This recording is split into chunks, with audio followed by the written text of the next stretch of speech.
Goodwill होती क्या है एंड इसका वैल्यूएशन कैसे कर सकते हैं, चेंज इन पीएसआर के समय इसकी क्या क्या जर्नल एंट्रीज को हमें ध्यान में रखना है। जो पार्टनर सैक्रिफाइस कर रहा है उसको गुडविल का प्रोपोर्शन रिसीव होगा, जो पार्टनर गेन कर रहा है उसे गुडविल देनी है। ऐसे कौन से फैक्टर्स हैं जिसकी वजह से गुडविल की वैल्यू घट बढ़ सकती है। So basically the one business which is doing much better in comparison to other, उसकी वैल्यू क्या होती है, ज्यादा होती है। क्रिटिकल एग्जाम रूल कि हमें कभी भी सेल्फ जनरेटेड गुडविल को नहीं शो करना है बैलेंस शीट में। हेलो एवरीवन, सो बच्चा लोग, आई होप आप सब सही होंगे और आपका रिवीजन बहुत अच्छे से चल रहा होगा। So welcome to another one short series of accountancy at दृष्टि स्कूल। So आज मैं आपके लिए लेकर आई हूँ नेक्स्ट चैप्टर एंड आप कह सकते हैं नेक्स्ट टॉपिक का one shot. These one short series are your one short solution of all the problems of accountancy. So in one short series से मेरा एम तो यही है कि आपकी सारी परेशानियां accountancy से related with respective of these topics सब सॉल्व हो जाएं। सो अभी इन लास्ट 2 सेशंस हम ऑलरेडी ले चुके हैं। आज हम लेके आए हैं second topic which is related to the most important topic, it is goodwill. In terms of अगर चेंज इन पीएसआर में देखेंगे तो इसमें हमें गुडविल से रिलेशन में भी चीजें पढ़नी है एंड इससे भी थियोटिकल या तो आपका प्रैक्टिकल एक आपका क्वेश्चन आ सकता है and even objective type question भी इससे बहुत बनते हैं। ठीक है, सो आज हम जो कवर करेंगे, we are going to cover all these things in this chapter. ठीक है, so this revision plan, today's revision plan is for all these things and we are going to discuss in detail कि goodwill होती क्या है and इसका valuation कैसे कर सकते हैं, चेंज इन पीएसआर के समय इसकी क्या क्या जर्नल एंट्रीज को हमें ध्यान में रखना है। अभी हम सिर्फ और सिर्फ बात कर रहे हैं चेंज इन पीएसआर के केस में, बट वैल्यूएशन का तरीका तो सेम ही रहेगा। ठीक है, बट अगर हम बात करें other chapters like admission retirement तो उसमें हमें एंट्रीज कुछ अलग तरीके से देखनी होगी, जो कि हम तभी देखेंगे जब हम इन चैप्टर्स को पढ़ेंगे। ठीक है, इज दैट क्लियर? सो अभी तो हम शुरू करते हैं ये जानने से कि गुडविल होती ही क्या है। ठीक है, और ये क्या है, क्यों देखी जाती है और इसको मेंशन क्यों करना है। देखो, गुडविल को अगर देखा जाए so it's a kind of reputation. ठीक है, अगर हम देखें it's what, it's a reputation that business earn over the year. ठीक है, it's actually helps the business to earn more. ठीक, अक्सर यही होता है ना कि एक हमारा बिजनेस है जो कुछ बहुत ही अच्छा चल रहा है और एक बिजनेस है जो थोड़ा कम अच्छा चल रहा है। So basically the one business which is doing much better in comparison to other, उसकी वैल्यू क्या होती है, ज्यादा होती है। क्यों? क्योंकि कस्टमर एश्योर्ड होते हैं, प्रॉफिट एश्योर्ड होता है, फुटफॉल ज्यादा होता है। तो इन सब केसेस के बेसिस पे हम कहते हैं कि उस बिजनेस की वैल्यू ज्यादा है। तो ये बिजनेस की वैल्यू ज्यादा कैसे बढ़ी, बिकॉज उस बिजनेस की एक ब्रांड वैल्यू ऑलरेडी सेट है, उसकी एक्चुअल वैल्यू तो कम हो सकती है ना। ठीक है, सो उस ब्रांड वैल्यू की वजह से जो उसकी रेपुटेशन है मार्केट में, उसकी वजह से उसकी वैल्यू क्या है, ज्यादा है। तो in comparison to actual market value, when the business value is higher than the usual because of the brand value, because of the business reputation, इसी डिफरेंस को क्या कहा गया है बच्चों, इसे कहा गया है गुडविल। ठीक है, clear? So that's what the goodwill is. It is आपका इंटैंजिबल एसेट है। सो यही यहाँ पे लिखा है goodwill is the value of the reputation. ये किसकी वैल्यू है, ये है value of reputation, the recognition, the satisfaction that business is getting over the period by the customer. ठीक है, तो ये जो रेप्यूटेशन अर्न करी बिजनेस ने ओवर द पीरियड, यही फर्म को हेल्प करता है अर्न हायर करने में।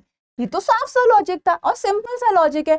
A business which is most popular among the customer and जहां पे फुटफॉल ज्यादा हो रहा है, जहां की बिक्री ज्यादा हो रही है, सेल्स हायर है, रिकॉग्निशन हाई है, एक ब्रांड वैल्यू है, एक ट्रस्ट है एंड सेटिस्फैक्शन कस्टमर का हाई है, तो क्या वो बिजनेस ज्यादा नहीं कमाएगा? ये तो साफ सी बात है कि वही बिजनेस ज्यादा अर्न कर रहा होगा, right? So a reputed business will always earn the higher in comparison to the other business, right? And that's why the overall value of such businesses will always be higher. इन्हीं वजह से इस तरह के businesses की जो value होती है वो बहुत ही ज्यादा होती है। ठीक है, अब आगे देखते हैं।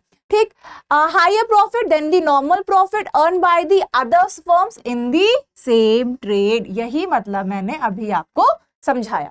ठीक है, अब देखो ये जो रेप्यूटेशन है, ये जो कस्टमर का सेटिस्फैक्शन है, ये जो कस्टमर का ट्रस्ट है ऑन द बिजनेस, क्या इसको आप देख सकते हैं? नहीं, इसको सिर्फ फील किया जा सकता है कि किसी का सामान ज्यादा बिक रहा है। अब जैसे अगर हम बात करें टर्नओवर की, तो मैगी और yippee में से हमेशा सबसे ज्यादा किसका शेयर देखा जाता है? मोस्ट ऑफ द पर्सन, अगर हम सर्वे भी कर रहे हैं तो 90 में से ऐसी पॉसिबिलिटी आती है कि 60 आपके लोग कहेंगे कि मैगी ज्यादा अच्छी है और 30 कहते हैं कि yippee ज्यादा। अब कम ज्यादा और हो सकता है, बट बेसिकली अगर देखा जाए mostly asked noodles, readymade noodles is Maggi only. ठीक है, इवन एट द स्टोर। ठीक, हाँ हो सकता है कुछ अभी जो लोग देख रहे हैं उनका पर्सनल फेवरेट yippee भी हो सकता है, बट अगर फिर भी हम कंपेयर करें तो भी जैसे देखा जाए तो मैगी भी हो सकता है। तो अब देखा जाएगा किसका ज्यादा, जस्ट सपोज मैगी को ज्यादा लोगों ने प्रेफर किया, तो मैगी की जो है वो रेपुटेशन ज्यादा है। क्या ये कहीं वो रख के बैठे हैं या फिर कहीं ये देखा जा सकता है, टच किया जा सकता है? नहीं ना, ये एक ऐसी चीज है जो हमें पता चलती है with the higher sales, with the better customer satisfaction, with the customer trust level and the brand value से, इन सब चीजों से पता चलता है। So basically देखा जाए, so goodwill आपका कैसा एसेट है? It is intangible asset and covered होता है किस accounting standard के अंदर? It is covered under the accounting standard 26. Is that clear? Clear? But ये इसको fictitious नहीं कहेंगे, फिक्टिशियस नहीं कहेंगे क्योंकि इसको राइट ऑफ इस तरह से नहीं करना है और ये फिक्टिशियस नहीं होता है। It is basically the intangible asset which you cannot see, which you cannot touch. You can just realize that yes, there is a brand value of the company and ये जो excess company की value हो रखी है, this is actually called as the goodwill. अब अगर देखा जाए तो यहां पे इसका कंपैरिजन किस वर्ड से किया गया है? यहां पे इसका कंपैरिजन कर दिया गया है फिक्टिशियस एसेट से। क्या कहा गया है लाइन में? कि गुडविल को हम कभी भी फिक्टिशियस एसेट्स नहीं बुलाएंगे। तो जैसा कि मैंने अभी कहा, इसको और आसान भाषा में आपको बताती हूँ। देखो, फिक्टिशियस एसेट्स जो होते हैं ये ऐसे एसेट्स हैं जिनका पर्पस सिर्फ राइट ऑफ करना होता है। It is some kind of expense, it is some kind of losses which is supposed to be write off in future and इसीलिए उसे टेम्पररी पर्पस के लिए हम इसे फिक्टिशियस एसेट की तरह दिखाते हैं बैलेंस शीट में, ताकि वो फ्यूचर में राइट ऑफ हो सके धीरे धीरे एंड प्रॉफिट में बहुत ज्यादा इंपैक्ट एक बारी में ना आए। ठीक है, अब गुडविल, क्या गुडविल भी इन सारे टर्म्स एंड कंडीशन को फुलफिल करती है? देखो, फिक्टिशियस एसेट्स में क्या क्या था? It's a kind of an expense, ठीक है, और you can say the loss, and जिसको हमें over the time period write off करना होता है। It is temporary in nature, it doesn't provide any benefit to the organisation. ठीक है, इससे कोई बहुत बेनिफिट नहीं हो रहा है, इसको तो हमें राइट ऑफ ही करना है। ठीक है, सो दूसरा अगर कहा जाए, क्या ये सेल्स को हायर करती है? क्या इसका एक ऐसा फीचर है जिसकी वजह से सेल और बढ़ सकती है? ठीक है, नहीं, ऐसा तो नहीं है ना। क्या इसको बेचा जा सकता है?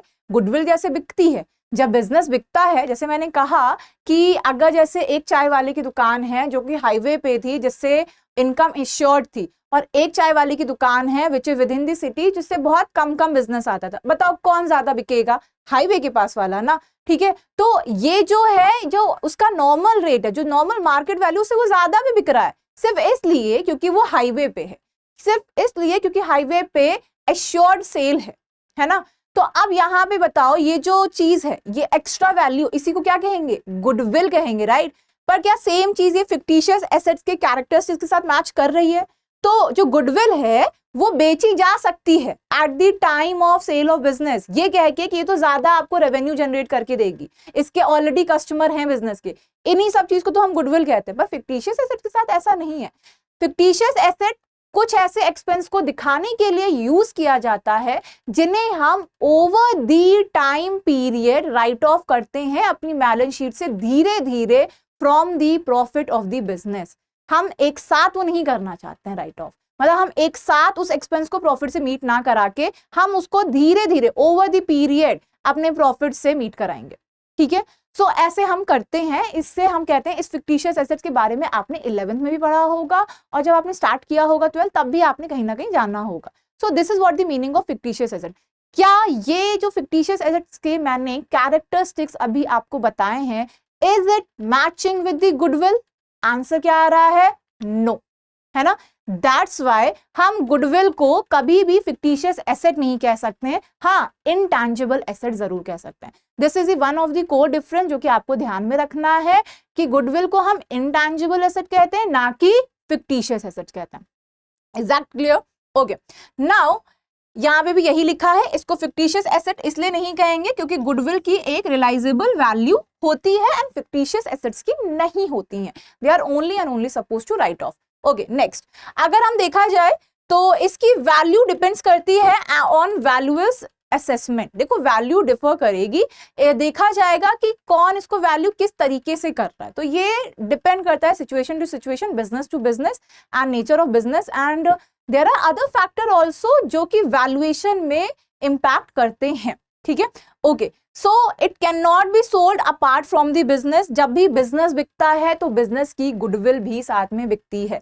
अब जैसे अगर देखा जाए बिग बाजार को ओवरटेक किया था, टेक ओवर किया था किसने? रिलायंस ने। तो वहां बिग बाजार की जितनी भी आप कह सकते हैं गुडविल होगी, ठीक है, या फिर जो भी उनका एश्योर्ड कस्टमर बेस था, जिसकी वजह से जो भी प्लेसेस, जिस भी तरह की उनकी टेक्निक थी बेचने की, वो पूरा पूरा पूरा रिलायंस ने खरीदा। ठीक है, सो ये आपका एक एग्जांपल। इसी तरह आप एन नंबर ऑफ एग्जांपल भी देख सकते हैं। ठीक है, जब भी ऐसे अभी मैंने यहाँ पे एक आपको एग्जांपल दिया था कि एक हाईवे पे टी शॉप है और एक with in city tea shop है। ठीक है, तो जब आप उस टी शॉप को खरीदे तो आप इंश्योर कर रहे हैं कि उसके साथ की गुडविल भी आप परचेज करोगे, खाली बिजनेस आप परचेज नहीं कर सकते, वो ऑटोमेटिक है, it is included in the valuation. ठीक है, तो जब भी वैल्यूएशन होगी किसी भी बिजनेस की इन रिस्पेक्ट ऑफ कि उसकी बिजनेस की कितनी वैल्यू है, कितना अच्छा काम कर रही है, ओवरऑल अगर हम बिजनेस की वैल्यू देखेंगे तो उसमें गुडविल ऑटोमेटिकली हम इंक्लूड करके चलेंगे।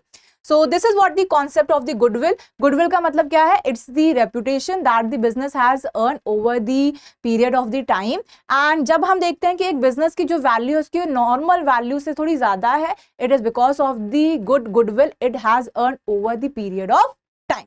तो गुडविल का कॉन्सेप्ट क्लियर है। आई होप यहाँ रटना नहीं पड़ा होगा और कॉन्सेप्ट समझ में आया होगा। तो चलो अब आगे बढ़ते हैं। आगे हम बढ़ेंगे, हम देखेंगे classification. As per accounting standard 26 classification and accounting होती है दो तरीके से। ठीक है, एंड इन दो तरीकों पे डिपेंड करता है कि हमें अकाउंटिंग कौन सी करनी है। तो हमारी जो दो तरह की गुडविल है वो है परचेज गुडविल एंड दूसरी है self generated goodwill. Purchase goodwill का मतलब क्या होता है? देखो, परचेज गुडविल का मतलब है वो गुडविल जो कि हमने एक्चुअल में खरीदी है बिजनेस के साथ। जैसे एक बिजनेस ने दूसरे को खरीदा, जैसे रिलायंस ने किसको खरीद लिया? बिग बाजार को खरीद लिया। ठीक है, तो यहाँ पे रिलायंस सिर्फ बिग बाजार का बिजनेस नहीं खरीदेगा, उसके साथ साथ क्या खरीदेगा? The goodwill attached with the big बाजार। ठीक है, क्लियर? सो यहाँ पे जो पेमेंट की गई होगी ओवरऑल की गई होगी, तो ये जो पेमेंट की गई है at the time of purchase of the business in respect of the big बाजार गुडविल, जो बिग बाजार की गुडविल के लिए जो पेमेंट करी गई है उसी को हम कहेंगे परचेज गुडविल। उसको क्या कहेंगे? Purchase goodwill. That's what written here. Purchase goodwill तब आती है ऐसी गुडविल जिसके लिए आपने पैसे दिए हो, जिसके लिए बिजनेस ने क्या पे किया हो? अमाउंट पे किया है, बकायदा अमाउंट पेड। ठीक है, at the time of purchase of business the amount which is paid including with the value of the business, तो उस अमाउंट जो पे किया गया है उसे हम कहेंगे गुडविल, उसी को कैटेगराइज करेंगे as a purchase goodwill. Is that clear? ये लॉजिक क्लियर है, like in case of buying a business. ठीक है, अब इसको रिकॉर्ड करेंगे, बेशक करेंगे, हमने किसी चीज के लिए पैसे दिए हैं भाई, बकायदा गुडविल के लिए पैसे दे दिए हैं, तो फिर रिकॉर्ड तो करना बनता है ना। So as we have paid the amount for the business by the business for purchase of the goodwill which is associated with the another business which we have bought it, मतलब दूसरे business को खरीदते समय जो amount हमने पे किया था उस बिजनेस को, उसी अमाउंट को हम गुडविल कहेंगे। एज हमने अमाउंट पे किया है गुडविल का, ठीक है, गुडविल के नाम पे हमने अच्छी रेपुटेशन के नाम पे, अच्छी ब्रांड वैल्यू के नाम पे, एश्योर्ड सेल के नाम पे हमने एक्स्ट्रा पैसे दिए हैं, ये एक्स्ट्रा पैसा गया है बिजनेस का, ठीक है, तो इसको रिकॉर्ड हम जरूर करेंगे, ठीक है, इसको क्या करेंगे हम रिकॉर्डिंग करेंगे, इसकी अकाउंटिंग एंट्री पास होगी, ठीक है, एंड दैट्स व्हाई इसको बैलेंस शीट में हम एसेट साइड पे दिखाएंगे भी। Is that clear? ठीक है, आपने जब भी आपको क्वेश्चन में लगे या किसी सिचुएशन में लगे कि बिजनेस के साथ साथ उसकी गुडविल भी खरीद रहे हैं, तो यस, नॉर्मल रेट से जितना भी हायर आप पे कर रहे हैं, बिजनेस की वैल्यू से जितना भी आप हायर पे कर रहे हैं on the name of brand, on the name of reputation, on the name of assured sale, वो आपकी गुडविल कहलाएगी। ये समझ में आ गया? और जब आपने ये पे किया है, this is for the long term period, not a temporary in nature, तो इसको आप एसेट साइड दिखाओगे, कोई एक्सपेंस नहीं है, ये आपने एक्वायर किया है, which is going to stay with the business for long term period. It is not an expense. ठीक है, जब भी हम किसी बिजनेस को खरीदते हैं या किसी बिजनेस को एक्वायर करते हैं या किसी बिजनेस के एसेट को खरीदते हैं, तो ये हमारा कोई खर्चा नहीं होता है, ये हमारा कैपिटल नेचर एक्सपेंडिचर, ठीक है। सो हमने यहाँ पे उसे एक्वायर किया है, so it will become the part of our asset, जिसको हम सिर्फ रेगुलर एक्टिविटी में नहीं यूज करेंगे, हम लंबे समय तक यूज करेंगे एंड उससे बेनिफिट अर्न करेंगे, जिसकी वजह से हमारी सेल्स जनरेट करने की जो कैपेसिटी होगी वो भी बढ़ जाएगी, ठीक है। तो इसी की वजह से हम इसको एसेट साइड लिखेंगे। कहां लिखेंगे? Asset side. Is that clear? Okay, now rule क्या है? जो भी कंसिडरेशन इन मनी मिला हो या जो भी मनी वर्थ वैल्यू मिला हो गुडविल का या पे किया गया हो, ठीक है, उसी को हम यहां पे लिखेंगे, ठीक है। अब यहाँ पे अमोर्टाइजेशन का भी एक रूल चलता है, हाँ, उसको राइट ऑफ भी किया जा सकता है ओवर द यूजफुल लाइफ, जितना आपको यूजफुल लाइफ उसमें लगती है उसके हिसाब से किया जाता है। बट इतना ही कॉन्सेप्ट यहाँ पे आपको चेंज इन पीएसआर में मेंशन करना है। दो तरह की गुडविल आपको मेंशन करने को आ सकती है, थ्योरी क्वेश्चन आता है, ऑब्जेक्टिव टाइप भी आ सकता है, इसलिए इस टॉपिक को अच्छे से समझना बहुत जरूरी है। एक अंडरस्टैंडिंग डेवलप करना ही मेरा काम है ताकि आपसे कोई टॉपिक छूट ना जाए, ठीक है।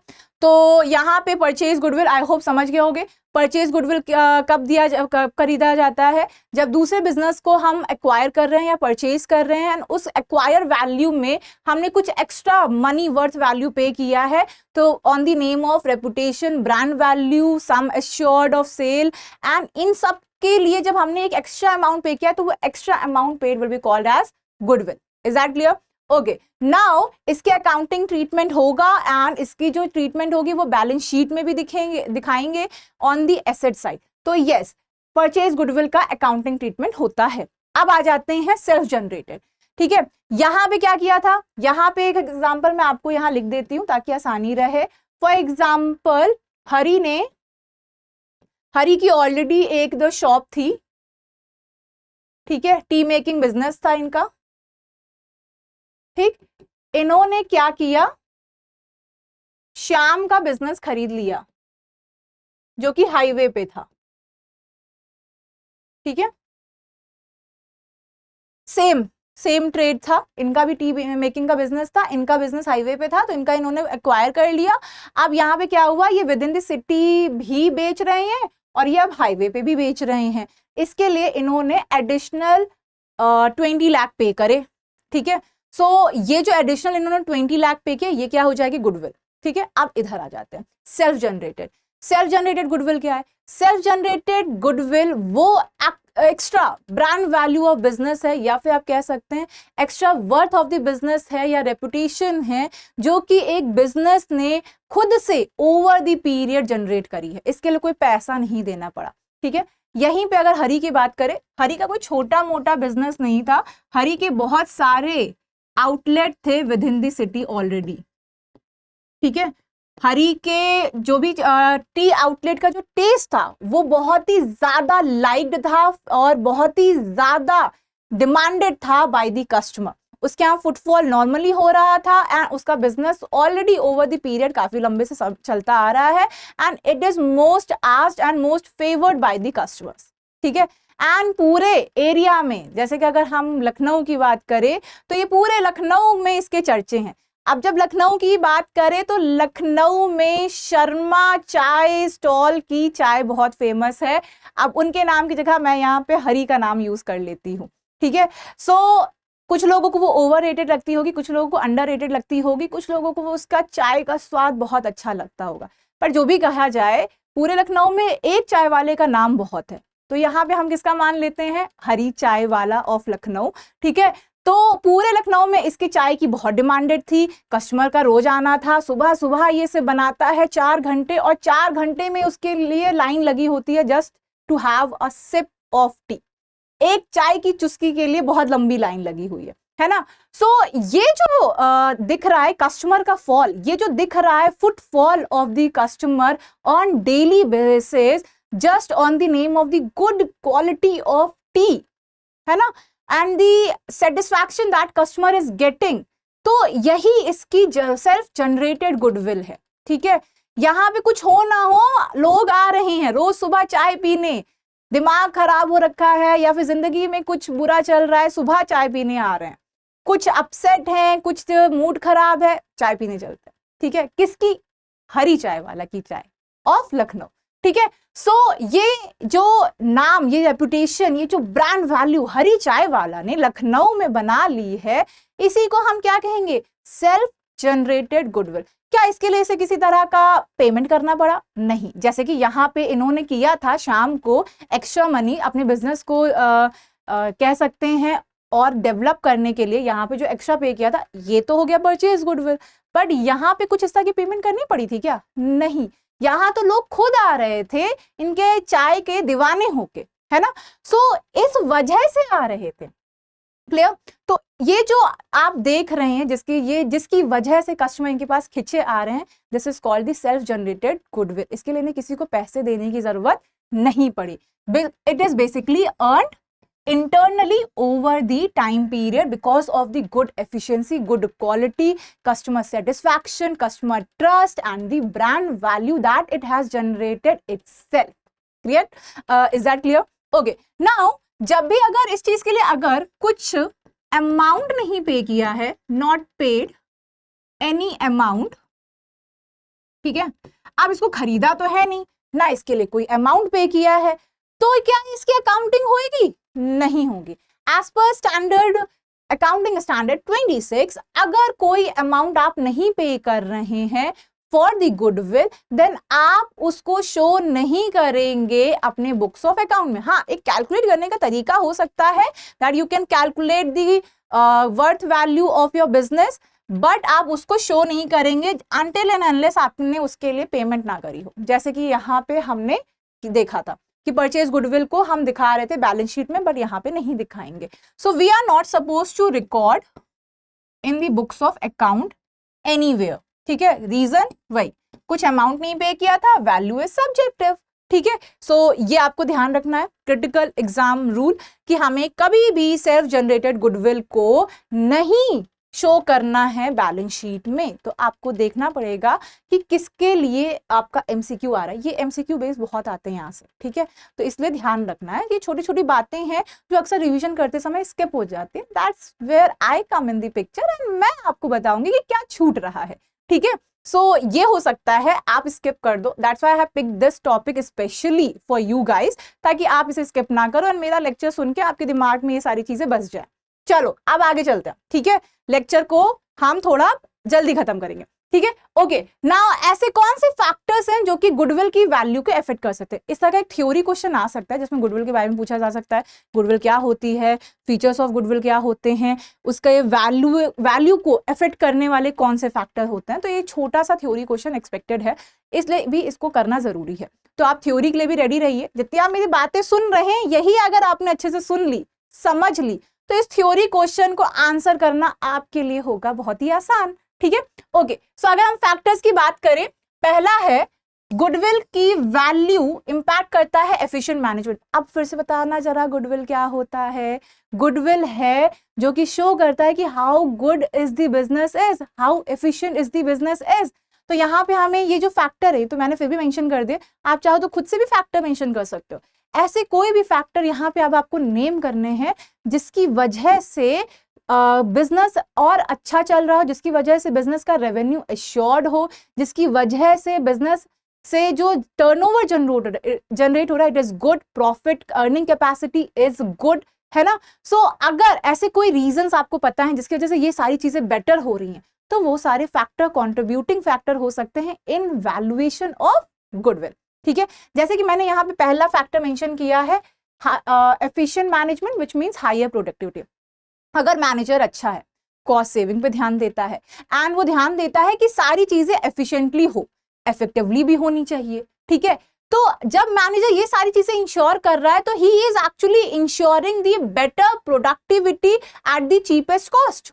ठीक है, so when he is doing this he is ensuring कि हर काम टाइमली हो जाए, क्वालिटी एश्योर्ड रहे, ठीक है, एंड कस्टमर सेटिस्फाइड रहे, वो कस्टमर की क्वेरीज को भी हैंडल कर रहा है, ग्रीवियंसेस को भी देख रहा है, क्वालिटी एश्योरेंस भी कर रहा है, ये सारी चीजें वो मैनेज करते हुए चल रहा है।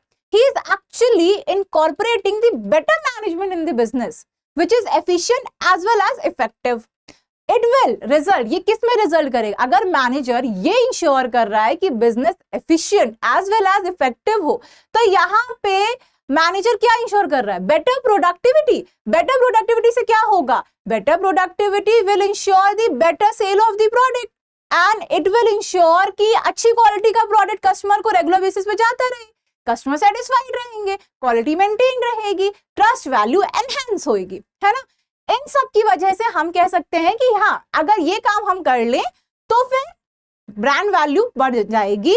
जब ब्रांड वैल्यू बन जाएगी तो गुडविल की वैल्यू को ये इंपैक्ट करेगा। तो जब ये घटेगा तो गुडविल की वैल्यू घट जाएगी, और जब ये बढ़ेगा तो गुडविल की वैल्यू बढ़ जाएगी। ठीक है, ओके। नाउ नेक्स्ट बात करें फेवरेबल लोकेशन। लोकेशन का बहुत इंपैक्ट आता है। जैसे कि मैंने कहा था कि अगर आपका एक ढाबा है, आप सिटी के अंदर खोल दो, ठीक है, और आप एक आउटसाइड द सिटी ढाबा खोल दो, ठीक, अच्छा चलो चलते हैं रोड ट्रिप पे। ठीक है, अगर हम लोग चले रोड ट्रिप पे, और रोड ट्रिप पे जब हमें कोई अच्छा सा सुंदर ढाबा दिख रहा है जिसका खाना हमने बस लोगों से सुना है कि अरे जब उस रास्ते से जाना, उस हाईवे से जाना तो याद रखना वहां एक ढाबा है, उनकी दाल, उनके मक्के की रोटी, सरसों दा साग खा के जरूर आना। इस तरह से माउथ ऑफ वर्ड से उसकी तारीफें फैली हुई हैं जगह जगह पे, और जब भी कोई उस हाईवे से जा रहा है तो वो इंश्योर कर रहा है कि वो उस ढाबे पे जरूर रुके। ठीक है, बट क्या सेम चीज पॉसिबल है सिटी ढाबा के साथ? नहीं। देखो, सिटी ढाबा को अपने फ्लेवर्स को एक्चुअली प्रमोट करने में बहुत मेहनत लगती है in comparison to the dhabas which is actually located outside the city, and कोई भी पर्सन जो उस हाईवे से गो थ्रू कर रहा है, अगर वहां पे एक अच्छा ढाबा अच्छी क्वालिटी का खुल जाए तो वो जरूर चलता है। इसीलिए हाईवेज पे जो भी आपको सेटअप करना होता है, अगर रेस्टोरेंट सेटअप कर रहे हो या कोई स्टोर सेटअप कर रहे हो तो उसकी कॉस्ट ज्यादा लगती है, पता है, क्योंकि हाईवेज पे आपके इस तरह के स्टोर, इस तरह से रेस्टोरेंट, इस तरह से ढाबा मिलना बहुत ही कम होते हैं और बहुत ही कम जगह पे अलाउड होते हैं। तो इतना लंबा ट्रैवल करने के बाद जब किसी को बहुत तेज भूख लगी होती है, उसमें गर्मा गर्म अच्छा खाना सर्व हो जाता है, तो उस पर्टिकुलर प्लेस की वैल्यू अपने आप बढ़ जाती है। और अगर वो इंश्योर कर रहे हैं कि वो अच्छा quality with the good services वो प्रोवाइड कर रहे हैं, है ना। तो ये जो ढाबा है, जो हम लोग रोड ट्रिप पे चल रहे हैं, हम लोग जब रोड ट्रिप पे गए तो हमने उसी ढाबे के पे गए और हमने वहीं पे खाना खाया और हमने तारीफें भी करी, फिर हम वापस आए और हमने वही तारीफ 4 लोगों में और करी। तो ये जो वर्ड ऑफ माउथ है, मतलब ये किस वजह से हम कर रहे हैं? Because of the favourable location. हमने वो देखा ही देखा। अब देखा जाए तो हमारे उस समय ये जो आउटसाइड सिटी पे जो ढाबा था, इसका कोई कॉम्पिटिटर भी नहीं था इतना, ठीक है। उस हाईवे पे उसी का ढाबा था, ठीक है। उस लोकेशन, उस पर्टिकुलर लोकेशन पे उसी का ढाबा था, ठीक है। तो इस वजह से इसकी सेल ज्यादा हो गई, पर ये सिटी के अंदर वाले ढाबा के साथ नहीं है। इनका सेक्टर आई में है तो सेक्टर जे में एक और ढाबा है, एंड अगर थोड़ा सा दूर और जाए तो एक ढाबा और है। तो सिटी के अंदर इस तरह से देखा गया कि बहुत ही कम प्रॉक्सिमिटी पे ढाबे हैं, मतलब ढाबा स्टाइल खाना देने वाले रेस्टोरेंट्स हैं, मिल रहे हैं। तो इनके लिए मुश्किल है ये ब्रांड वैल्यू क्रिएट करना, इनके लिए आसान है रेवेन्यू जनरेट करना, ठीक है, क्योंकि ये इन्हें बस इंश्योर ये करना है कि अच्छी क्वालिटी, अच्छी सर्विसेज देनी है। जो भी बंदा उस हाईवे से जा रहा होगा, जो भी लोग उस हाईवे को यूज कर रहे होंगे, अगर इनका ऑलरेडी फैसिलिटीज अच्छी हैं तो वहां पे जरूर रुकेंगे। एंड ये होता भी है, ठीक है।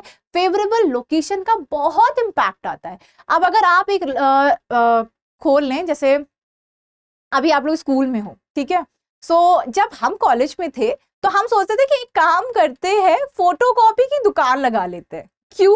क्योंकि हम अक्सर फोटोकॉपी करा रहे होते हैं नोट्स की, कोई क्लास मिस कर दी फोटोकॉपी करा लेते हैं, कुछ नोट्स मिस हो गए, अरे 2-3 लोगों की कॉपी ली, फोटोकॉपी करा ली, कोई टीचर के स्पेशल नोट्स मिले हैं उसकी फोटोकॉपी करा ली। तो जब भी हम लोग कॉलेज के पास वाले फोटोकॉपी स्टेट के पास जाते थे, फोटोकॉपी शॉप के में जाते थे, तो वहां बहुत भीड़ होती थी। तो एक आइडिया बिजनेस का तो हमेशा से school going and college going student के दिमाग में रहा है कि फोटोकॉपी की दुकान खोल लेते हैं, एंड वो भी स्कूल के पास या तो कॉलेज के पास या तो ट्यूशन सेंटर के पास। बहुत चलेगा।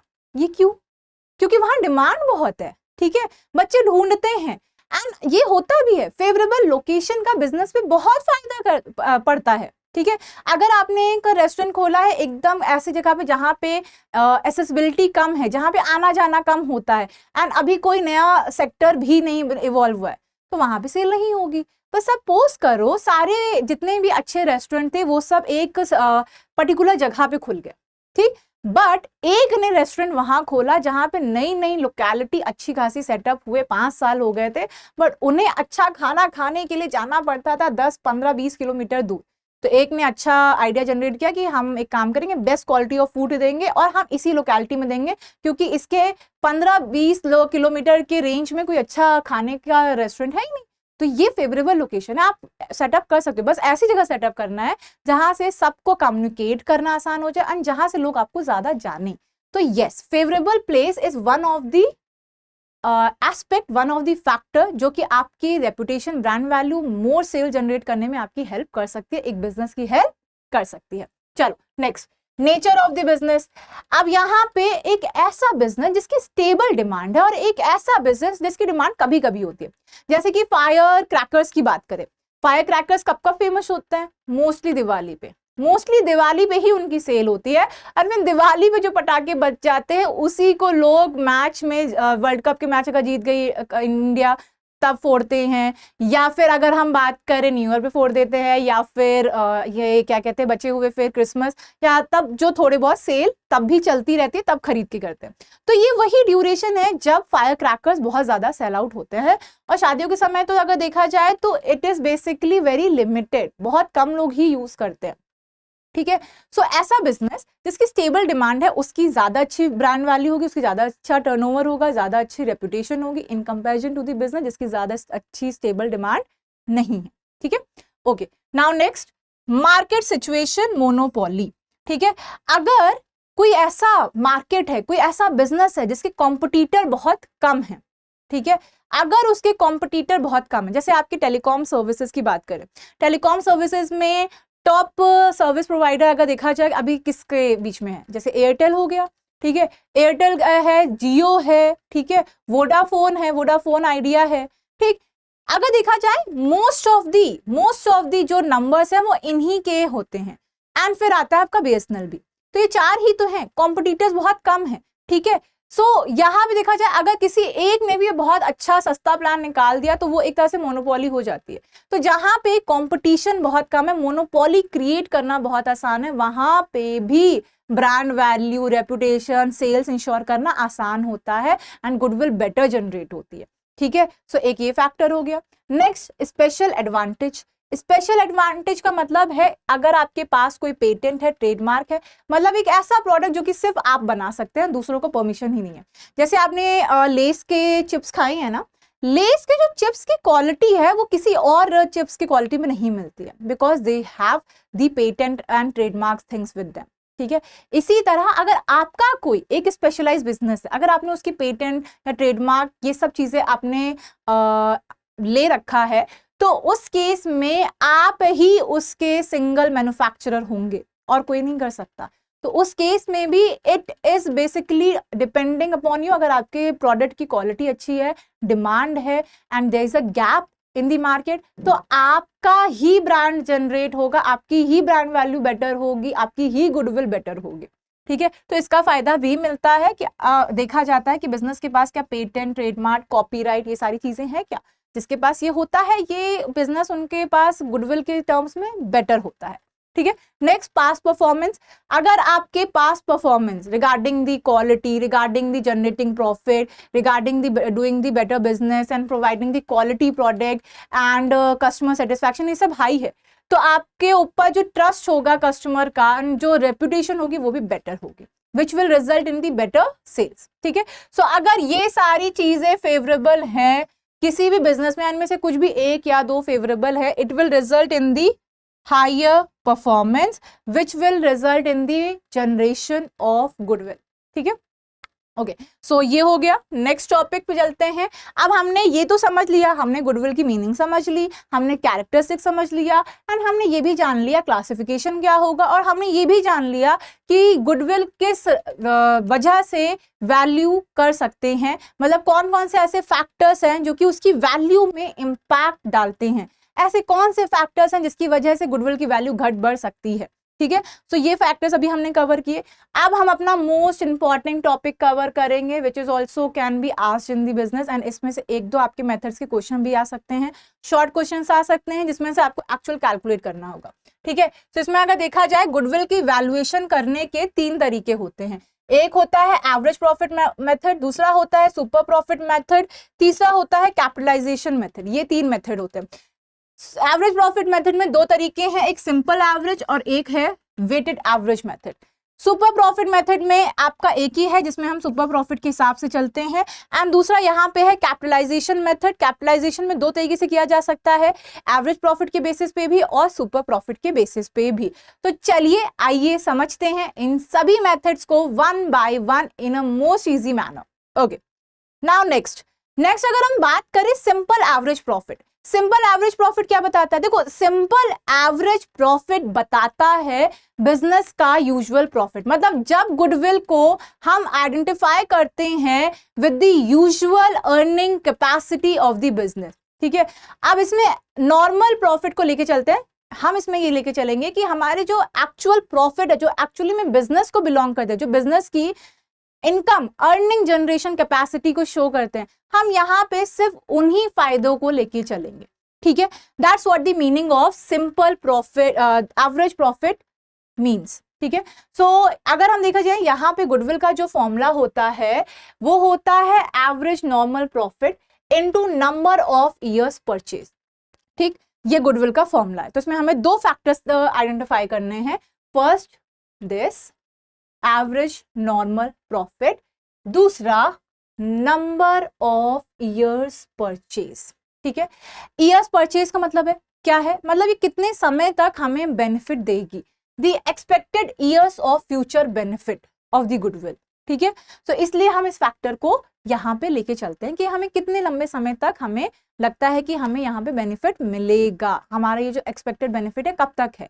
ठीक है, क्योंकि अगर हम ओवर द पीरियड अगर हम काम नहीं करेंगे तो ये होगा कि हम आउटडेटेड भी हो जाएंगे, and there are certain other factors जिनकी वजह से बेनिफिट हमेशा लॉन्ग या फॉरएवर नहीं होता है। It is very limited to some specific period only, limited to some period. ठीक है, सो एक ये फैक्टर भी यहाँ कंसिडर करेंगे। तो इस बात को हम इस तरह से भी रख सकते हैं कि ये जो नंबर ऑफ ईयर्स परचेज है, देखो गुडविल को हम यहाँ पे किस सेंस में देख रहे हैं कि हमें यहाँ पे देखना है कि ये फ्यूचर में कितने एक्स्ट्रा बेनिफिट प्रोवाइड कर सकते हैं। अब ये कोई परमानेंट तो है नहीं, ये कोई लिमिटेड पीरियड के लिए ही होगी। ठीक है, अब यहाँ पे इस पे काम करते रहना पड़ेगा, तब जाके इसकी वैल्यू बढ़ती रहेगी। ठीक है, सो अभी के बेसिस पे, आज के बेसिस पे हम जो कैलकुलेट कर रहे हैं, it is for the some limited period of years. ठीक है, उसके बाद इसकी वैल्यू में चेंज हो सकता है, वो ईयर्स खत्म हो सकते हैं, उसके बाद ना जनरेट हो, रीजन कुछ भी हो सकता है, रिस्क फैक्टर है, कंपटीशन है, आउटडेटेड टेक्निक्स हैं।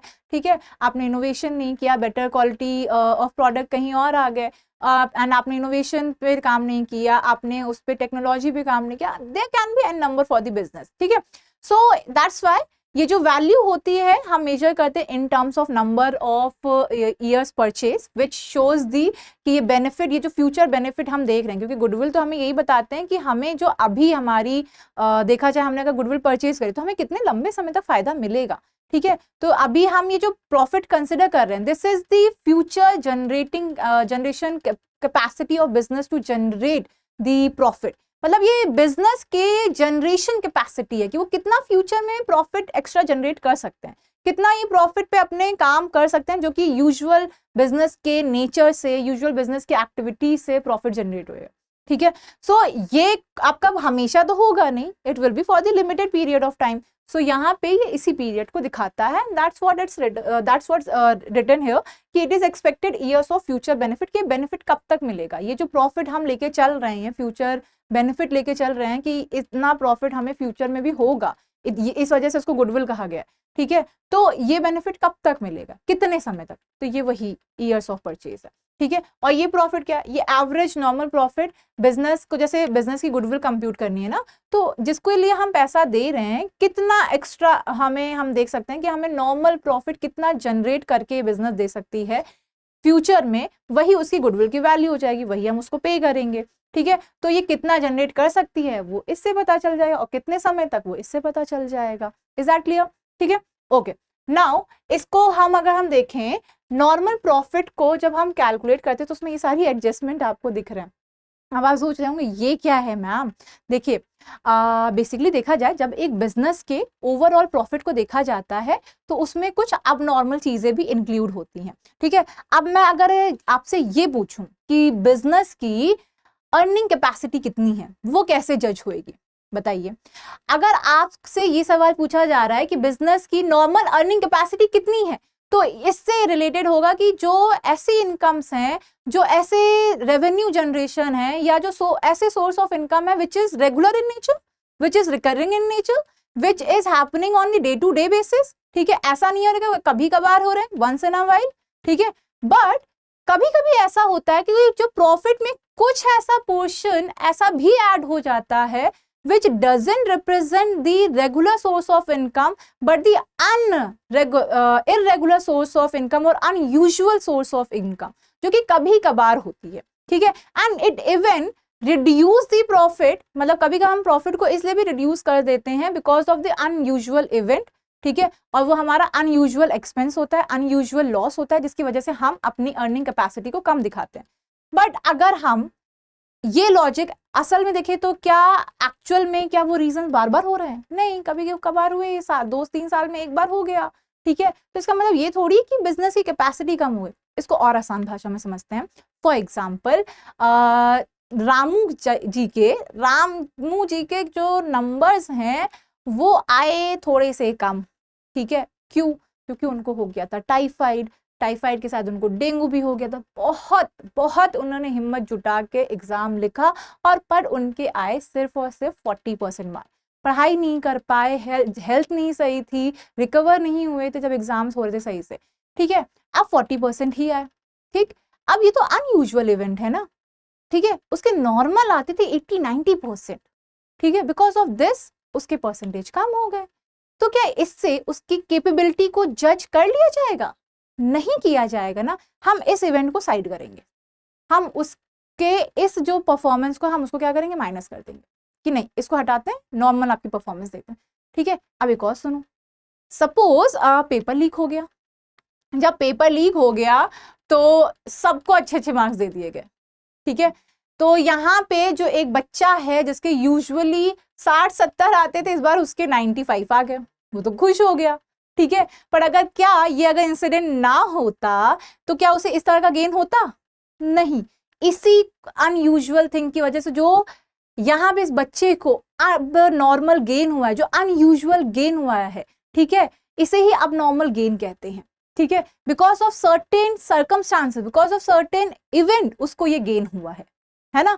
तो इसे तो कंसिडर करेंगे नहीं उसकी परफॉर्मेंस में, क्योंकि ऐसे तो ये आदमी कितना ला रहा है, ये बच्चा लेकर आ रहा है कितने परसेंटेज, ज्यादा 60-70-80। Because of this unusual event उसके आगे स्पेसिफिकली 95, जहां पे वो बच्चा 75 से ऊपर जा नहीं रहा था, वो सिर्फ इतना पढ़ के जाता था कि नहीं अरे इतना पढ़ना है, ज्यादा टेंशन नहीं लेना है, 60 to 75 आ जाए बहुत है। ठीक है, ये अब यहाँ पे देखा जाए तो उसके एकदम 90% आ गए। He is dancing with the happiness. ठीक है, सो यहाँ पे एक यही आपका एक लॉजिक है। तो ये जो गेन है ये अबनॉर्मल गेन है। ठीक है, क्या इसको इसकी परफॉर्मेंस में इंक्लूड किया जाएगा? नहीं किया जाएगा, इसको हटा दिया जाएगा और देखा जाएगा कि ओवरऑल कितना किया है, एक्चुअल जो यूजुअल क्या परफॉर्मेंस रही है उसको देखा जाएगा। ठीक है, ये सेम लॉजिक अबनॉर्मल गेन और अबनॉर्मल लॉस वाला, ये सेम लॉजिक गुडविल पे भी अप्लाई होता है। इवन मतलब आप कह सकते हैं फर्म पे अप्लाई होता है, बिजनेस पे अप्लाई होता है, उनके प्रॉफिट को कैलकुलेट करते समय भी। ठीक है, so there will be certain sources, there will be certain source of income which is regular in nature, which is stable in nature, and जिससे बिजनेस की एक्चुअल अर्निंग कैपेसिटी देखी जाएगी।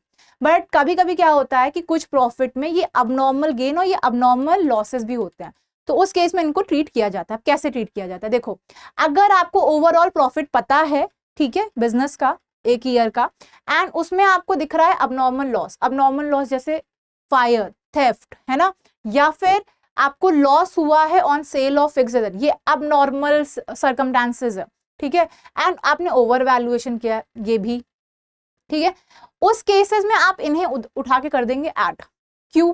क्योंकि इन तीनों ने क्या किया था, इन तीन फैक्टर्स ने क्या किया था, जो हमारा एक्चुअल प्रॉफिट था उसको अनयूजुअल वे में कम दिखा दिया था। ठीक है, which is not right in fact, because ये तो अनयूजुअल इन नेचर है। इसकी वजह से हम अपने प्रॉफिट की जो जनरेशन कैपेसिटी उसको कम क्यों करें। ठीक है, ये डिडक्ट हुए थे, बेशक हुए थे, प्रॉफिट की कैलकुलेशन करते समय ये सारी चीजें डिडक्ट हुई थी। ठीक है, as a loss, as an expense, ये सारी चीजें डिडक्ट हुई थी।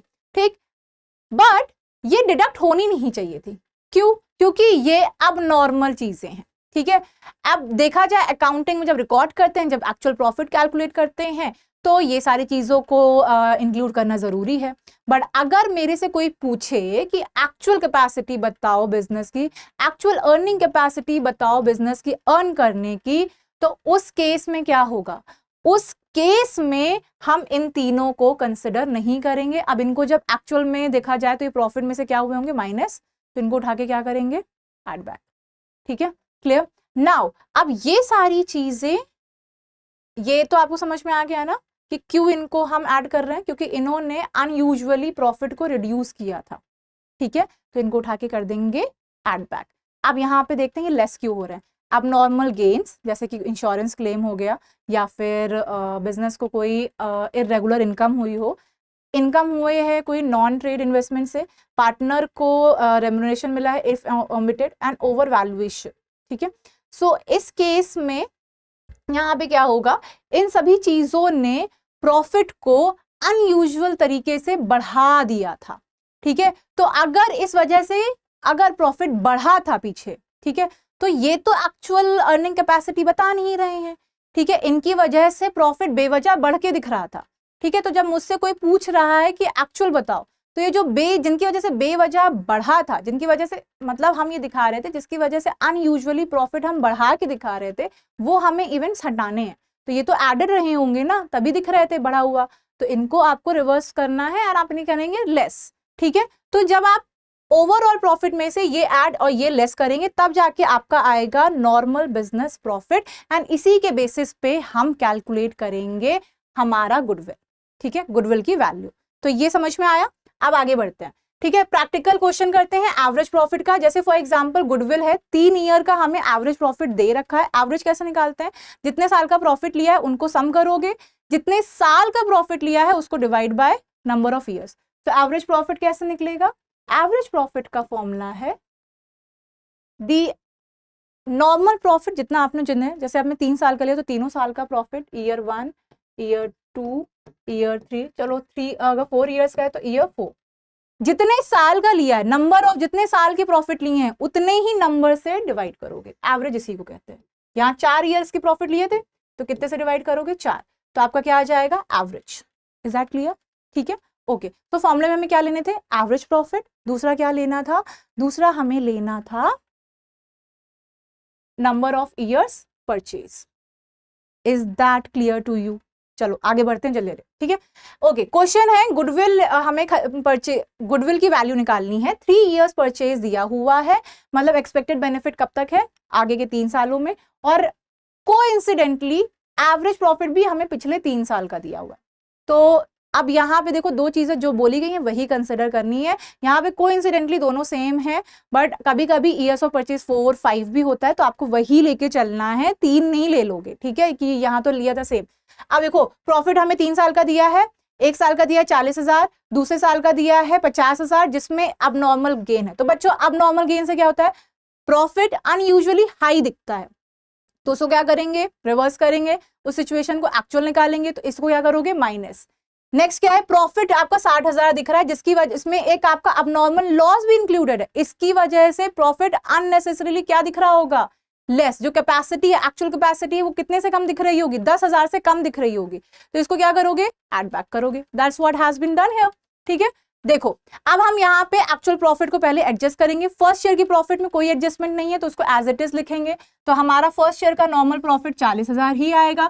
सेकेंड ईयर में हमें अब नॉर्मल गेन दिया था, तो 50,000 में से इसको हम करेंगे माइनस, क्योंकि इसने अनयूजुअल तरीके से प्रॉफिट को बढ़ा दिया था, ठीक है, तो 45 हो गया। नाउ नेक्स्ट ईयर क्या हुआ था कि हमें अब नॉर्मल लॉस हुआ था, जिसने प्रॉफिट को अनयूजुअल वे में, रिड्यूस वे में दिखाया था, तो उसको क्या करेंगे, हम ऐड कर देंगे। अब हमारा नॉर्मल एक्चुअल अर्निंग कैपेसिटी आ गई, जो हमारा एक्चुअल प्रॉफिट होना चाहिए था based on the regular business income, based on the regular business activity, वो हमारे 3 साल का आ गया। सम टोटल क्या कितना आया, 1,55,000। इसका क्या निकालेंगे, एवरेज निकालेंगे।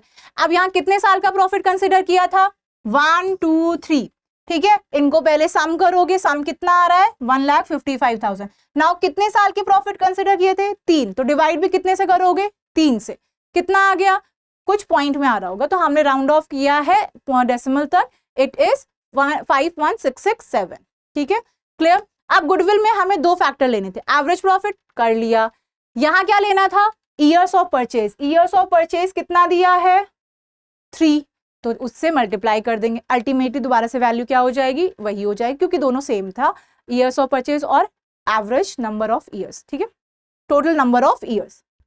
Okay, now the second method. Second method आपका एवरेज प्रॉफिट से ही रिलेटेड है, एंड ये एक्सटेंशन है, बेटर वर्जन क्रिएट किया गया एवरेज प्रॉफिट का, which is weighted average profit method.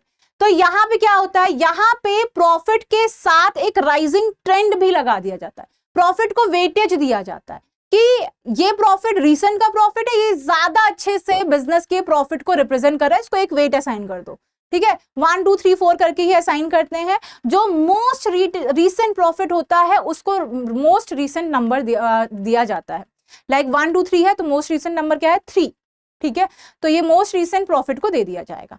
Highest weightage will be given to the most recent profit, क्योंकि वो ज्यादा अच्छे से बिजनेस की एफिशिएंसी को दिखा रहा है, और जो पुरानी प्रॉफिट है वो इररेलेवेंट है लिटिल बिट, क्योंकि वो 2 3 4 साल पहले की प्रॉफिट है, तो इसलिए यहाँ पे वेट असाइन कर दिया जाता है ताकि एक्चुअल एफिशिएंसी के जज किया जा सके, उसको कंसिडरेट किया जा सके, ठीक है। तो यहाँ पे क्या किया जाता है, ये मेथड कब यूज किया जाता है, ये मेथड आप तब यूज करोगे जब आपको लगे प्रॉफिट बढ़ते हुए है या घटते हुए, मतलब जब आप देखें कि प्रॉफिट में राइजिंग और फॉलिंग ट्रेंड अगर कुछ दिख रहा है, उस केस में ये मेथड यूज करोगे। या फिर ठीक है, अगर आपको यहाँ क्वेश्चन में स्पेसिफिकली कह दिया जाए कि वेटेड एवरेज मेथड से निकालो, या कहा जाए कि जो भी आपका प्रॉफिट है उसको आपको वेट के टर्म्स में मेजर करके फिर गुडविल निकालने, तो ये मेथड यूज होएगा, ठीक है। तो यहाँ पे हमें क्या करना है, वेटेज एवरेज प्रॉफिट निकालना है। वेटेज एवरेज प्रॉफिट में हमें सबसे पहले निकालना होगा टोटल प्रोडक्ट। ये कैसे निकलेगा, जैसे ईयर 1 का जो प्रॉफिट है हम यहाँ पे वेट असाइन करेंगे एंड देन हम उसकी सम टोटल वैल्यू निकालेंगे, जो हमारा प्रॉफिट होगा वो वेटेड प्रॉफिट आएगा, ठीक है। वो कैसे निकलेगा, सपोज 3 ईयर का प्रॉफिट दिया था 10,000 20,000 30,000, मोस्ट रीसेंट प्रॉफिट कौन सा है, 23 का है, ठीक है। तो इसको हमने यहाँ पे कितना वेट दे दिया, मोस्ट बिगर नंबर क्या है 3, 1 2 3 के फॉर्म में ही चलोगे आप, ठीक है। तो 3 हो गया, ये 2 हो गया, ये 1 हो गया, ऐसे जाएंगे, ठीक है। मोस्ट रीसेंट ईयर को ज्यादा वेट देंगे, फिर उससे एक कम, फिर उससे एक कम, ठीक। टोटल वेट कितना हो गया, 3 2 5 1 6, यस 1 2 3 4 5 के आप फॉर्म में जा सकते हो। अगर 5 साल का प्रॉफिट है तो वेट क्या होगा 5 4 3 2 1, ठीक है। अब प्रोडक्ट कैसे निकालेंगे, profit multiply by this weight, ठीक है। ये कितना आ गया 10, ये 40, ये 90, इनका सम टोटल कर लो, टोटल प्रोडक्ट आ जाएगा विच इज 1,40,000। अब यहाँ पे फॉर्मूला क्या है, वेटेड एवरेज प्रॉफिट निकालना है। वेटेड एवरेज प्रॉफिट निकालने के लिए हमें किन 2 फैक्टर की जरूरत चाहिए, इस चीज को निकालने के लिए हमारा फॉर्मूला होगा total product divided by total weight. ठीक है, एग्जैक्ट क्लियर।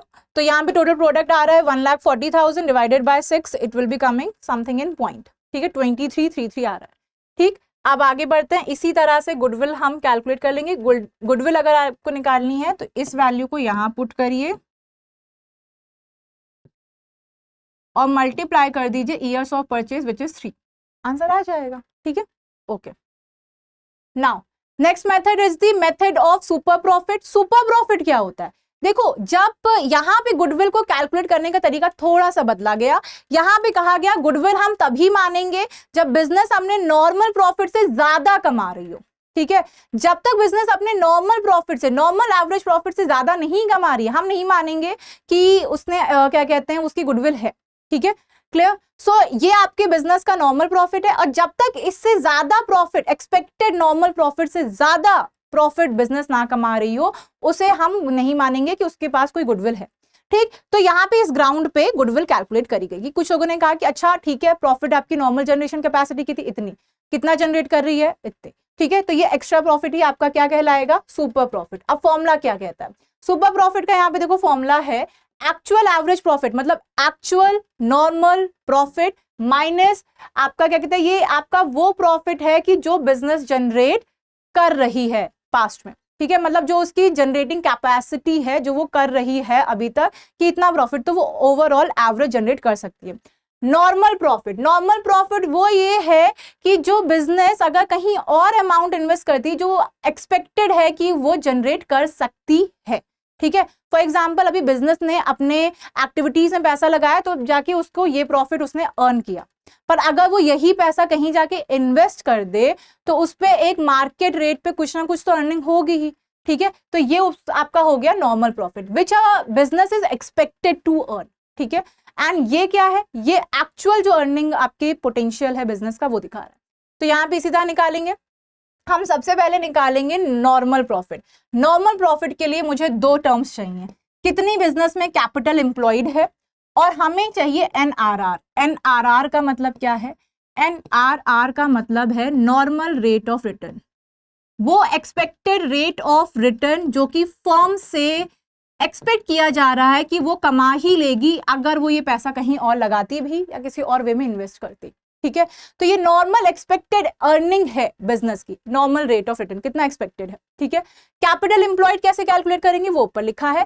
कैपिटल एम्प्लॉयड को कैलकुलेट करने के लिए दो तरीके हैं, या तो आप एसेट्स में से एक्सटर्नल लायबिलिटीज को हटा दो। ठीक है, सारी एक्सटर्नल लायबिलिटीज।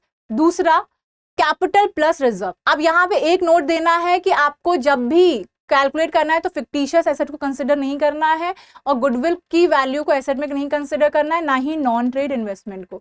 ठीक है, कैपिटल प्लस रिजर्व करके भी आपका कैपिटल एम्प्लॉयड आ सकता है।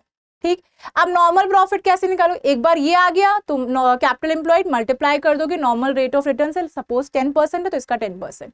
ठीक, अब हम निकालेंगे सुपर प्रॉफिट। मुझे एक्चुअल प्रॉफिट पता ही है कि एक्चुअल एवरेज प्रॉफिट इतना आ रहा है, नॉर्मल प्रॉफिट ऊपर से निकाल लिया, इसका डिफरेंस क्या कहलाएगा? Super profit.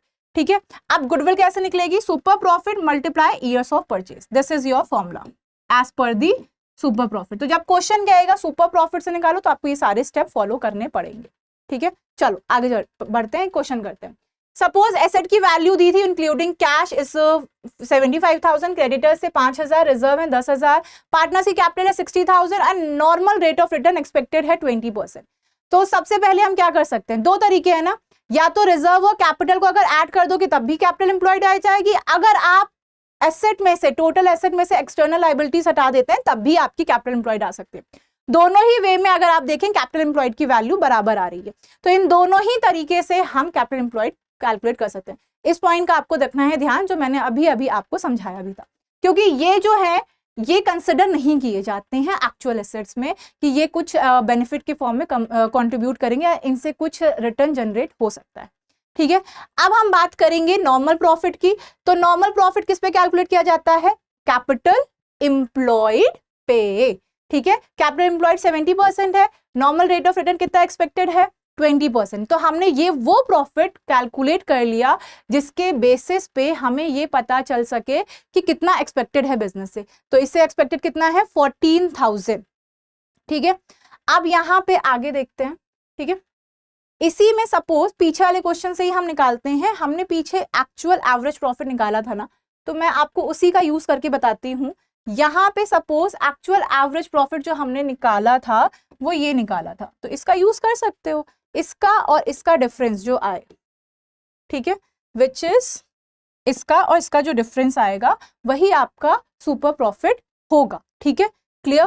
ठीक, तो यहाँ पे आपको सिंपली क्या करना है, इस फॉर्मूले को पहले पुट करना है। एक्चुअल एवरेज प्रॉफिट आपका दिया ही हुआ था, नॉर्मल प्रॉफिट आपसे कितना एक्सपेक्ट किया गया था 14,000, तो आप कमा ही लेंगे। तो देखा जा रहा तो ज्यादा तो कमा ही रहे थे, वो कुछ 2, 3 थी समथिंग, 6, 7 आ रहा था, तो इससे माइनस कर दीजिए। ठीक है, सिंपली ये देखो, यहां से लेते हैं, यहां से प्रॉफिट कितना है 51,667, 51,667। ठीक है, एक्चुअल एवरेज प्रॉफिट 51,667 आ रहा है, नॉर्मल प्रॉफिट कितना एक्सपेक्टेड है 14,000। तो इन दोनों का जो डिफरेंस होएगा वो क्या हो जाएगा, वो हो जाएगा आपका ओवरऑल देखा जाए तो वो आपका सुपर प्रॉफिट हो जाएगा। ठीक है, क्लियर? तो इस तरह से जो डिफरेंस आएगा इसका यहाँ पे आपको पुट कर देना है। नंबर ऑफ ईयर्स परचेज 3 ही थे, जो आंसर वहां से आएगा वो यहाँ पुट कर दीजिएगा, आपकी गुडविल आ जाएगी। ठीक है, चलो अब नेक्स्ट मेथड करते हैं। नेक्स्ट मेथड है कैपिटलाइजेशन मेथड। कैपिटलाइजेशन दो प्रॉफिट का किया जा सकता है, एवरेज प्रॉफिट का भी, सुपर प्रॉफिट का भी। ठीक है, यहाँ पे आपको सबसे पहले निकालना पड़ेगा ओवरऑल एवरेज प्रॉफिट। तो कैपिटलाइज वैल्यू कैसे निकलेगी, कैपिटलाइज वैल्यू निकालने के लिए आपको रिवर्स करना पड़ेगा किसको, एवरेज प्रॉफिट मल्टीप्लाई 100, मतलब वो जो NRR अगर नॉर्मल लेके चल रहे हैं तो इस रेशियो को यूज करके एवरेज प्रॉफिट को हम कन्वर्ट करेंगे कैपिटलाइज वैल्यू में। ठीक है, क्लियर? नाउ हमें देखना है नेट एसेट्स कितने हैं, मतलब नेट एसेट अगर हम देखा जाए ओवरऑल एक्चुअल एसेट कंपनी के पास कितने हैं। ठीक, नाउ अब हमारे पास कैपिटलाइज वैल्यू आ गई, नेट एसेट आ गया, ये हमारी गुडविल आ जाएगी। इन दोनों के बीच का डिफरेंस ही गुडविल है। ठीक है, तो यहाँ पे हम ये देखते हैं कि ओवरऑल कैपिटल वैल्यू कितनी है। ठीक है, कैपिटल जनरेशन वैल्यू कितनी है, ओवरऑल बिजनेस की कैपिटलाइज वैल्यू कितनी है और कितनी उसकी एसेट है। ठीक है, सो अगर वो एक्सेस में है तब तो हम मानते हैं कि बिजनेस के पास गुडविल है, कि इतनी इनके पास कैपिटलाइज वैल्यू है, इनके एक्चुअल एसेट्स इतने हैं, मतलब इतना ही इनका ओवरऑल देखा जाए अलॉटमेंट है कैपिटलाइज वैल्यू का, तो इतनी उनकी क्या हो जाएगी, ये हो जाएगी गुडविल। ठीक है, सो बेसिकली यहां देखा जाए कैपिटलाइज आप दो फॉर्म में करते हैं। एक हमने देखा है कि हमने एवरेज प्रॉफिट का यूज किया है, जिसमें हमने ये पता किया कि किस तरह से प्रॉफिट को हम कन्वर्ट कर सकते हैं कैपिटलाइज वैल्यू। तो यहाँ पे सिंपल सा लॉजिक क्या है, यहाँ पे सिंपल सा लॉजिक क्या है कि प्रॉफिट को कैपिटल बना दो एंड उससे आपको गुडविल मिल जाएगी। ठीक है, सो बेसिकली हमने यहाँ पे पहले लिया मैनेजेबल प्रॉफिट जो कि बिजनेस मैनेज करता है, जो कि बिजनेस की अर्निंग कैपेसिटी, और यहाँ पे हमने एक्स्ट्रा प्रॉफिट पे काम किया कि एक्स्ट्रा कितना अर्न कर सकती है। ठीक है, तो यहाँ पे हमने प्रॉफिट को कन्वर्ट किया कैपिटलाइज वैल्यू में एंड फिर हमने देखा कि एक्चुअल कंपनी के पास कितने एसेट्स थे, नेट एसेट मतलब जो कंपनी को ही बिलोंग करते, जो उनके एक्चुअली कैपिटल को रिप्रेजेंट कर रहे हो, इन्वेस्टमेंट को रिप्रेजेंट कर रहे हो। ठीक है, तो टोटल एसेट में से हमने लाइबिलिटीज हटाई, एक्सटर्नल लाइबिलिटीज, तो जाके हमारा है नेट एसेट। इन दोनों के बीच के ही डिफरेंस को, मतलब जो कैपिटल वैल्यू है बिजनेस की और जो कैपिटल वैल्यू है बिजनेस की ऑफ प्रॉफिट एंड जो नेट एसेट्स है, इन दोनों के बीच ही गुडविल है, क्योंकि गुडविल वो एक्स्ट्रा वैल्यू दिखाएगा जो कि कंपनी ने बिजनेस ने अर्न किया है। ठीक है, तो वो यहाँ से भी पता चल रहा है कि इतनी कैपिटलाइज वैल्यू है, इतनी ओवरऑल एसेट वैल्यू है, एसेट वैल्यू से ज्यादा ही कैपिटल वैल्यू है, तभी गुडविल होगी, कम होगी तो फिर गुडविल नहीं एग्जिस्ट कर। अगर ये नेगेटिव में आ जाए इन दोनों के बीच का डिफरेंस तो गुडविल नहीं एग्जिस्ट कर रही है। ठीक है, नाउ यहाँ पे हमने नॉर्मल प्रॉफिट नहीं लेके, हमने अर्निंग कैपेसिटी ना देख के हमने एक्स्ट्रा प्रॉफिट कितना बिजनेस कर रहा है ये देखा। तो यहाँ पे सुपर प्रॉफिट पहले कैलकुलेट करेंगे जैसे हमने प्रीवियसली कैलकुलेट करके दिखाया था वैसे। ठीक है, वो वाला स्टेप आप फॉलो करोगे, ये वाला, इस वाले स्टेप से आप सुपर प्रॉफिट पहले कैलकुलेट करोगे, यहां तक फॉलो करना है सिर्फ। ठीक है, यहां से हमने सुपर प्रॉफिट कैलकुलेट कर लिया। ठीक है, इस तरीके से फिर हम निकालेंगे गुडविल। गुडविल में वही हमें क्या कहते हैं, इसको सुपर प्रॉफिट को भी हमें कन्वर्ट कैसे किसमें करना है, कैपिटल वैल्यू में। कैपिटल वैल्यू में कन्वर्ट करने का सबसे आसान तरीका क्या है, जो नॉर्मल रेट ऑफ रिटर्न है उससे डिवाइड कर दो और जो 100 है उससे मल्टीप्लाई कर दो, क्योंकि नॉर्मल रेट ऑफ रिटर्न बताता है कि ये जो प्रॉफिट है ये एक्सपेक्टेड रिटर्न है, and normal rate of return भी वही बताता है। तो इसका मतलब अगर ये 20 है तो 20% की वैल्यू कितनी है, 20,000। सपोज सुपर प्रॉफिट 20,000 है, ठीक है, तो ओवरऑल वैल्यू कितनी होगी जिसपे ये रिटर्न कैलकुलेट हो रहा है, और ये रिटर्न किस पे कैलकुलेट हो रहा था, कैपिटल पे, ठीक है। तो इसीलिए हमने कैपिटल एम्प्लॉयड को माना 100, नॉर्मल रेट ऑफ रिटर्न था 10, और ऑलरेडी उस नॉर्मल रेट ऑफ रिटर्न जो हमें एक्सपेक्टेड रिटर्न है वो 20,000 दे रखा है in the form of super profit, तो उससे डिवाइड एंड मल्टीप्लाई 100, तो यहाँ गुडविल आ जाएगी, क्योंकि यहाँ गुडविल का मतलब है capitalise value of super profit. Is that clear? So यहाँ हमने ये किया। अब अकाउंटिंग ट्रीटमेंट देख लेते हैं, गोल्डन रूल फॉलो करना है, दैट इज G2S। G2S का मतलब क्या है, gaining to sacrificing. Gaining partner debit होगा, सैक्रिफाइसिंग पार्टनर क्रेडिट होगा। अब यहाँ पे हमें ये तभी लिखना है जब हमें दिखे कि हाँ गुडविल एग्जिस्ट कर रही है, ठीक है। तो अगर किसी भी केस में आगे भी देखा जाए, एडमिशन ऑफ अ पार्टनर या फिर चेंज इन PSR, इसमें हमें जो गुडविल एडजस्ट करनी है वो हमें तभी देखनी है जब हमें ये देखा जाए कि जो पार्टनर गेन कर रहा है वो बाय कर रहा हो share of profit from the sacrificing, ठीक है। जब यहाँ पे देखा जाए gaining partner is actually buying the share of the future profit from the sacrificing partner, मतलब जो पार्टनर फ्यूचर के प्रॉफिट में ज्यादा शेयर आने वाला है, उसने किसी ना किसी पार्टनर का रेशियो ऑफ प्रॉफिट कम कराया होगा ना, तो वो उसे एज अ कंपनसेशन कुछ ना कुछ पे जरूर करेगा। तो दैट्स द एंट्री, ठीक है। ये गुडविल पहले कैलकुलेट करोगे और गुडविल के फॉर्म में gaining partner to sacrificing partner की एंट्री पास होगी, ठीक है। सो यहाँ पे सबसे पहले गुडविल इन तीनों में से किसी भी एक मेथड पे कैलकुलेट करोगे, फिर देखोगे कौन पार्टनर गेन कर रहा है, कौन पार्टनर सैक्रिफाइस कर रहा है। जो पार्टनर सैक्रिफाइस कर रहा है उसको गुडविल का प्रोपोर्शन रिसीव होगा, जो पार्टनर गेन कर रहा है उसे गुडविल देनी है, ठीक है। सो यहाँ पे आप इस तरह से सैक्रिफाइसिंग रेशियो निकाल सकते हो। नेक्स्ट, एग्जिस्टिंग गुडविल और वैल्यूएट गुडविल, क्या फर्क होगा? अगर एग्जिस्टिंग गुडविल है तो सबसे पहले जो परचेज हुई है प्रीवियसली उसको तो राइट ऑफ कर दो, ठीक है। ओल्ड पार्ट ये एंट्री पास करके old partners capital account debit to goodwill, ठीक है, क्लियर है। सो ये एंट्री पास होगी जब भी गुडविल एग्जिस्ट कर रही होगी बैलेंस शीट में प्रीवियस की, कोई भी है, आंख बंद करके ये एंट्री पास करनी है, old partners capital account debit to goodwill, ठीक है। और किसमें? ओल्ड रेशियो में, ये ध्यान रखना है, ठीक। ये चेंज इन PSR में ही करना है। अगर आपने वैल्यू किया है, मतलब कैलकुलेट किया है बाय द मेथड, तो उस केस में ये सेल्फ जनरेटेड है, एडजस्ट होगी कैपिटल अकाउंट में, जो मैंने यहाँ पे आपको बताया इस तरह से एडजस्ट होगी, एंड इस रीजन की वजह से होगी जो मैंने अभी आपको समझाया, ठीक है। तो दो अकाउंटिंग ट्रीटमेंट है, ईदर दिस और दिस। ऑलरेडी एग्जिस्ट कर रही है तो क्या करोगे? राइट ऑफ करोगे। किस तरह से राइट ऑफ करोगे आप? इस तरह से। किस रेशियो में करोगे? ओल्ड रेशियो में, ठीक है। अगर नहीं एग्जिस्ट कर रही बट ये काम हुआ है कि सैक्रिफाइसिंग पार्टनर कह रहा है मेरा तो फ्यूचर का रेशियो ही कम हो रहा है, मुझे क्या मिल रहा है, तो गेनिंग पार्टनर कहेगा अच्छा ठीक है परेशान मत हो, गुडविल निकाल लेते हैं, जो उतनी भी बिजनेस की गुडविल जनरेट हुई होगी अभी तक सेल्फ जनरेटेड, उसका मैं तुम्हें कुछ हिस्सा दे दूंगा जितने हिस्से से आप सैक्रिफाइस कर रहे हैं। इसका यही मतलब है, तभी ये एंट्री क्या हो रही है? पास हो रही है, सैक्रिफाइसिंग पार्टनर का रोना बंद कराने के लिए, ठीक है, ओके। सो यहाँ से अब हम अपना लेक्चर करेंगे आगे कंटिन्यू, देखेंगे ये कुछ आपके थ्योरी बेस्ड क्वेश्चंस हैं जो कि आपको ध्यान रखने हैं, जिससे कि 1 लाइन MCQ आ सकते हैं, लाइक सेल्फ जनरेटेड गुडविल क्यों नहीं रिकॉर्ड होती है, डिफरेंस आ सकता है, नॉन ट्रेड इन्वेस्टमेंट क्यों नहीं कंसिडर किए जाते हैं। रीजन यही है, नॉन ट्रेड इन्वेस्टमेंट आपके नॉन ऑपरेटिंग इन नेचर होते हैं, इसलिए नहीं कंसिडर किए जाते। ये कुछ न्यूमेरिकल्स है जो आपको जरूर से प्रैक्टिस करने हैं, लाइक पास एडजस्टमेंट वैल्यूएशन जो कि आज हमने किया एक एग्जांपल, उसी के आपके टाइप्स ऑफ क्वेश्चंस करने हैं, like abnormal losses and abnormal gain के केसेस वाले क्वेश्चंस करने हैं, ठीक है। कैपिटलाइजेशन चेक करना है, एवरेज प्रॉफिट सुपर प्रॉफिट दोनों की तरह, ठीक है, दोनों से करोगे और दोनों के क्वेश्चंस प्रैक्टिस करेंगे आप लोग, एंड साथ ही साथ एक कॉम्प्रिहेंसिव एंट्री वाला भी करोगे, जहां मैंने आपको अकाउंटिंग ट्रीटमेंट बताया था ना सेल्फ जनरेटेड का, और साथ ही साथ मैंने आपको बताया था कि क्या एंट्री पास होगी अगर परचेज करोगे, तो वो दोनों भी ध्यान में रखना है, उस तरह का भी क्वेश्चन आपको प्रैक्टिस करना है, ठीक। सो यहाँ पे हमने ओवरऑल सारी चीजें कंसिडर कर ली हैं। तो यहाँ हमने जो क्वेश्चंस देखे हैं which is related to the most understanding thing, कि आपको कॉन्सेप्ट समझाने के ऊपर मेरा ध्यान रहा है। सो यहाँ आज हमने क्वेश्चन समझे एंड हमने उसके थ्रू कॉन्सेप्ट भी समझा। आई होप आपको सेशन समझ में आया होगा एंड आपकी जो क्वेरी है रिलेटेड टू दिस टॉपिक वो सॉल्व हुई होगी। So that's all for today's session. अगर आपको सेशन अच्छा लगा हो, आपके कुछ क्वेश्चंस आंसर्स हुए हो, तो इस सेशन को ज़रूर करें लाइक और अपने दोस्तों में करें शेयर और कमेंट करके मुझे ज़रूर बताइएगा।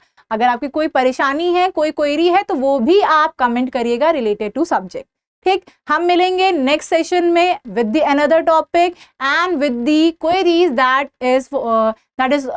that is raised by you, and I will be resolving those queries in the next session as well. Okay, and इसके साथ, इस एंड के साथ आपको जारी रखनी है अपनी practice consistently for the good marks. Have a great day ahead. Thank you everyone. अब एग्जाम की तैयारी को और बेहतर करने के लिए हमारे चैनल को लाइक, शेयर और सब्सक्राइब करना ना भूलें।